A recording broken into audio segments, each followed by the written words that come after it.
I think I'll do one more shape with this base piece that I don't have centered. Maybe two if I have enough clay. So here I have not centered that section fully because I was throwing off the hump of the top of it to do these guys over here and this one that's off camera. There we go. So I can center the whole thing or I can just work with a section of it. I'm gonna try and get kind of centered on the whole thing, but since my emphasis is not getting it perfectly centered, I'm not gonna fuss with it too much. Now from here, I'm just gonna drill a hole all the way to the bottom. So I'm gonna stick my finger or my thumb, or I could grab a sponge and stick that in and then just drill till I hit the wheel head, or the bat in this case. So I've drilled in there, now I'm gonna open those fingers out so my fingertips are pulling to the outside wall. I'm keeping nice and steady, so even if you're using the wheel with kind of a zip ahead on the centering and stuff like that, notice my arm is braced, my other arm is braced, I'm hunched over. I don't have nice posture, so I don't show up in the video. I have bad posture, get myself down here so my center of gravity is above that clay. So now I've got a wall that is not very kind of centered and has no floor. I've cleaned the floor away with my fingertip. And the wall here is a little bit thinner than it is here. I'm going to grab a sponge, make sure both walls are wet, and I'm going to start to pull this wall up. And you can watch the outside or the inside as long as you're nice and braced.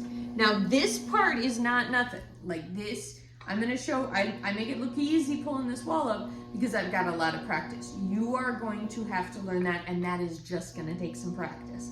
So I'm trying to give your class some kind of jump aheads on some of the kind of rules about throwing functional work, but you're still gonna have to practice centering, you're still gonna have to practice getting those walls even. But what I do wanna show you is that once you've got these walls like this can be treated either like a cylinder form that you're using for building. So you're using this and you're gonna put this one on top and you're gonna have this one sticking out the side and you're building a sculpture that way.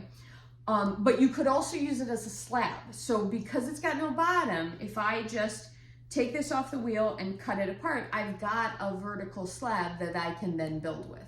And so I think, I wanna show you two things on this. So I'm gonna show you a little bit of collaring again. So I'm gonna use my hands, this part to come in and get it a little bit narrower, because if I want to be able to attach something like this, what I had there was too wide, right? You know what? I'll show you a slab in a separate video. So I'm going to get this nice and narrow. Notice how I've got an uneven top. I have two choices with that uneven top. One is I can cut it off. The other is I can later build with it and have that be part of my design. I'm going to show you how to cut it off. My needle tool is parallel to the wheel head. Now this is important. You can't get distracted by this bumpy top because you have a tendency to want to go and bump above it. I need to hold my needle tool parallel to the wheel head, keep it very steady, braced against my leg. Maybe I hold it with two hands, although because it's narrow, I'm going to hold my hand inside of there. And I'm gonna kind of use this hand as a way to brace everything. This hand is braced against my body. The fingers are inside, the thumb is touching the other hand.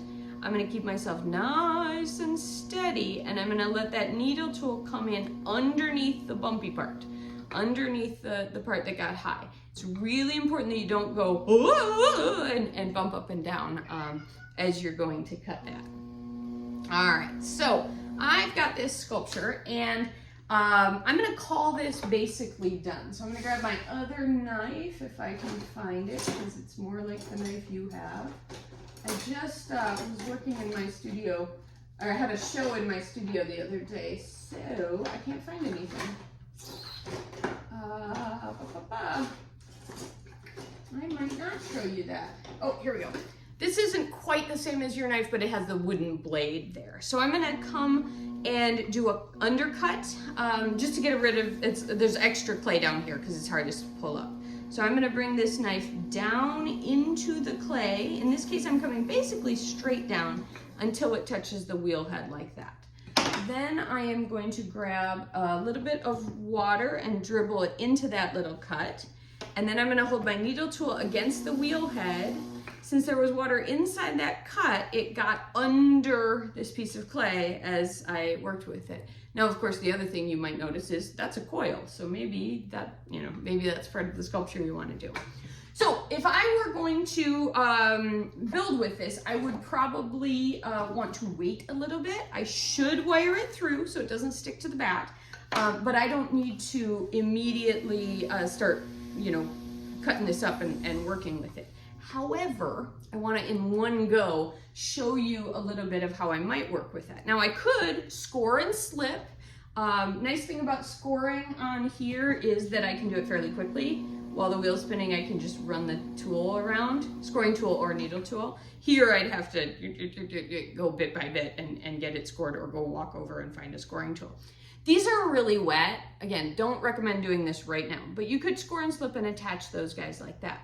But I also wanted to point out that you could also change the angle by cutting out what is essentially a little dart. Score, score, score, score, score, score. Take your time. I'm doing it fast because I'm doing a demo and nobody wants to watch a long demo. But I'm gonna score and slip. You will put slip in when it's drier. This one's sopping wet, so I can get away with it. And I mean, you can get away with it now. That's fine.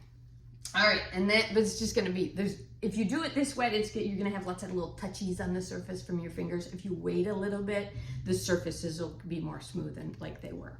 So now I've attached this and I've got a little lean to the sculpture. I can increase that lean if I want to. And here I can start adding my other, again, wait till it's drier. I wouldn't recommend doing it now, but this is a way to get it all in the video. Score, score, score. You score carefully, I score messily because I'm doing the demo. And you see how it's starting to want to flop on me. That's because it's so wet. But I can start to add these decorations that I've done. Score that, I didn't score that, I'm going fast, I'm just messing around, right? And so I can make this silly little sculpture guy that is, I have no idea what this is. Oh, I need a little extra clay, and since I've got this coil handy that I cut off, I could add that guy there. Again, wait till it's drier. But now I have this ridiculous thing, and if I had taken my time, I might have had a plan and come up with something less ridiculous. But the idea here is I don't need to show you what to make. I need to show you how to use the wheel as a tool so you can decide what you make. Here's another reason you don't do it this wet. I'm gonna put it on this way. I'm gonna pinch this. So remember, you can combine pinch and coil methods, and if you do it when it's not sopping wet, it can work better than it is now. I can do this better, right? I'm just doing this as an example to get you thinking creatively. So hopefully there was something you saw in that where you're like, oh, that sounds fun. Next video, I'm gonna show you more working with slabs.